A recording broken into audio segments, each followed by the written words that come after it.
Aquesta va ser la llavor del Mercat de Santa Caterina i això el resultat. Entre aquestes 4 parets va néixer el projecte i dins d'aquests caps va començar a tenir forma. És l'estudi d'arquitectura Miralles Tagliabue, d'on han sortit algunes de les construccions que han canviat la ciutat, com la seu de Gas Natural o el Parc de Diagonal Mar. Aquí a Barcelona tenen un paper important a dintre de la societat. A mi em sembla meravellós. Hi ha llocs on ja els arquitectes estan molt llunyans del que realment passa dintre d'una ciutat. Aquí encara hi ha aquesta coordinació i és maquíssim. L'arquitectura ha canviat l'horitzó de les nostres ciutats, però també les seves entranyes. A l'estudi Hop Design es treballa a l'interior dels edificis, endreçant el seu espai i creant una personalitat pròpia per cada ciutat.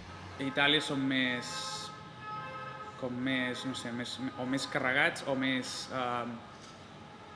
de portes en fora, en el sentit de que volen mostrar molt més del que potser el que tenen, mentre que aquí sembla que la gent busca més la comoditat, el benestar. Deixant les grans obres de banda, els arquitectes de la ciutat asseguren que la metamorfosi de Barcelona s'ha d'ajustar al seu esperit. Espero que la Barcelona del futur no es transformi massa en una Barcelona amb una única funció turística. Potser ser una mica més poble i no creure's tant ciutat metropolitana, supereuropea, i conservar una miqueta més els barris.